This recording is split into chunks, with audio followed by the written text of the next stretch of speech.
Fala, meu amigo, minha amiga. Seja muito bem-vindo. Aqui quem está falando é Bruno Leite.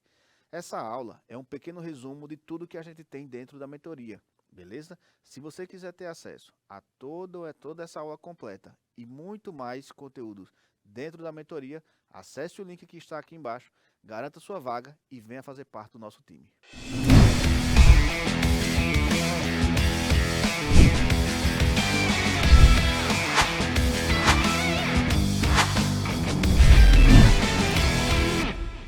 E aí, pessoal, professor Emanuel Gessé, de Física, aqui da mentoria Bruno Leite, e vamos dar continuidade das nossas revisões de Física.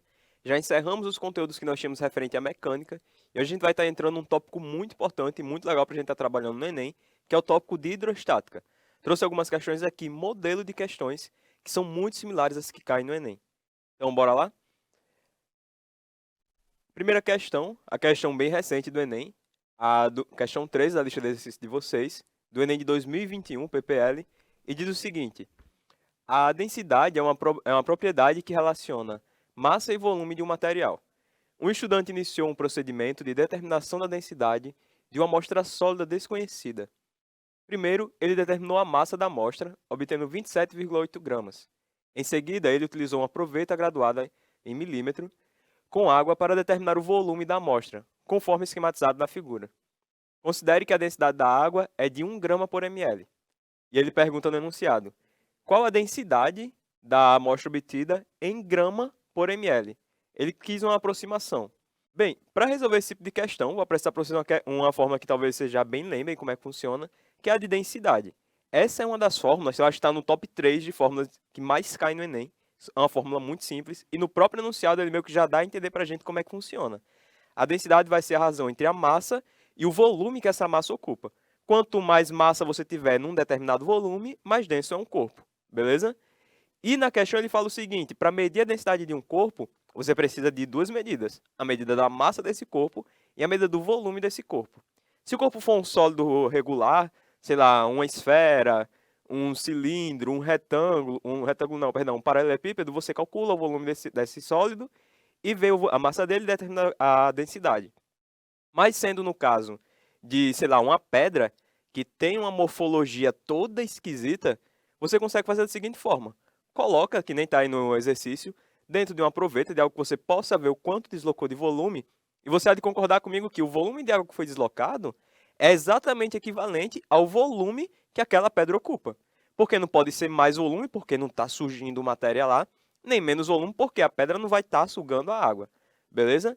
Então, a relação que a gente tem é essa daí. Vamos ver quanto de volume foi deslocado na proveta.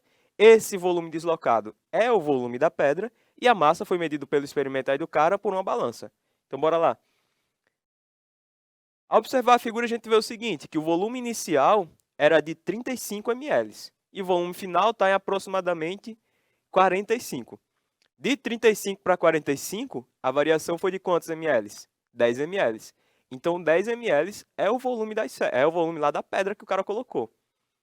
Densidade é massa por volume, massa sobre volume. Quanto de massa eu tenho num determinado volume de amostra. A massa a gente tinha visto lá na questão que ele disse que era 27,8 gramas e o volume de 10 ml.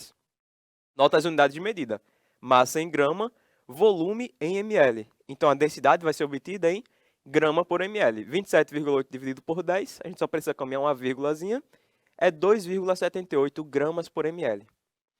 Note que não é uma questão difícil, tanto que eu coloquei ela já no começo aqui para a gente estar trabalhando. É algo bem simples de estar sendo trabalhado e você só precisa ter essas noções. É uma fórmula simples, é uma questão fácil e, como já venho repetindo de aulas anteriores, é uma questão que no TRI do teu Enem faz muita diferença ao acerto dela. Dá uma olhada nessas questões, das unidades de medida. Se quiser, de repente, volta lá nas alternativas, vê se a alternativa está em grama por ml. Mas essas questões de densidade não tem muito segredo, beleza? Tanto que eu estou passando uma, vocês vão ver que na lista de exercícios de vocês tem questões que retomam muito isso, às vezes com as continhas um pouco mais difíceis, mas continhas de divisão mesmo, na parte da matemática básica. Então, bora para a próxima questão, para aprofundar um pouco mais aqui no nosso conteúdo de hidrostática. Outra questão do Enem PPL 2013, e fala o seguinte: os densímetros instalados nas bombas de combustível permitem averiguar se a quantidade de água presente no álcool hidratado está dentro das especificações determinadas pela Agência Nacional do Petróleo, ANP. O volume máximo permitido de água no álcool é de 4,9%. A densidade da água e do álcool anidro são de 1 grama por centímetro cúbico e 0,8 gramas por centímetro cúbico, respectivamente. A leitura do densímetro corresponderia à fração máxima permitida, mais próxima de... Bora lá. Aqui você tem uma questão, mais uma vez, envolvendo os conceitos de densidade.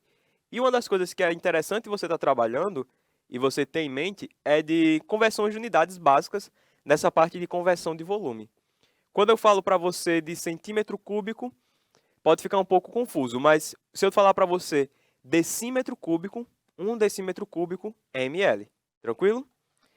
Então, bora aqui para a questão rapidinho, para ver como vai ficar esse valor. Da questão fala o seguinte: para facilitar os cálculos, a gente vai considerar uma mistura de 100 ml de água, porque ele está falando em fração de porcentagem. Cálculo de porcentagem é muito mais fácil você fazer ele utilizando um valor de 100, porque quanto vale 4,9% de 100? Vale 49. Então, bora lá. Ele disse o seguinte, que o composto, que aqui vai ser composto por água, logo a gente vai ter um valor de 4,9 ml de água. E o restante tem que ser de 95,1 ml composto por álcool. Apenas 4,9% da mistura tem que ter água. Esse é o limite máximo de água que você pode ter na sua mistura. E 95,1 ml vai ser do álcool. A densidade da mistura ela é obtida pela expressão que vocês já viram anteriormente, que é a massa dividido pelo volume dessa solução aí, da mistura. Onde M é a massa da mistura. Logo, a massa de água e a massa de álcool, que pode ser obtida pela densidade de ambos. A densidade da água é igual à massa da água dividido pelo volume da água. A massa de água está o volume de água está dividindo aí a massa, passa multiplicando. Então a gente tem que a massa vai ser igual à densidade vezes o volume. A densidade é 1 e o volume é de 4,9. 1 vezes 4,9, 4,9 gramas. Para o álcool dá a mesma coisa. A gente tem que a massa do álcool vai ser igual à densidade do álcool dividido pelo volume do álcool. A densidade é 0,8 e o volume 95,1. Fazendo essa multiplicação bem direitinho, você vê que dá 76,1. Se a solução só tem água e álcool, quer dizer que a massa total dela vai ser a massa da água mais a massa do álcool. Então, para determinar a densidade da mistura, a gente faz esse processo. A massa Mzinho vai ser massa de água mais massa de álcool. 4,9 mais 76,1. Dividindo esse valor, somando esse valor, dá 81 gramas. Dividido por 100, 0,81 gramas por ml. Mais uma vez, essa é uma questão que trabalha um pouco mais o conceito de densidade, porque a gente teve que calcular a densidade para a água, ter que fazer uma continha para o álcool e depois para a mistura de água e álcool. Mas não é uma coisa muito trabalhosa de se fazer. Você vai precisar refazer um exercício desse, talvez 1 ou 2 vezes, para pegar o jeito, mas o padrão é esse. Para você calcular, poderia até colocar uma formulazinha para você decorar, mas não precisa. Para você calcular a densidade de uma mistura, você primeiro calcula densidade, né? Massa sobre volume. Se a mistura tiver 3 compostos, você vai calcular a massa dos 3 compostos. Como? A partir da massa, a partir da densidade desses compostos. Vai dividir pelo volume total. Calculou as massas pelas densidades, soma as massas e divide pelo volume total. É simplesmente isso. Alguns gostam de fazer umas médias ponderadas e coisas do tipo, mas não precisa. Calcula cada massa individual e depois divide pelo volume total da mistura. Então você vai ter a densidade da mistura. Beleza?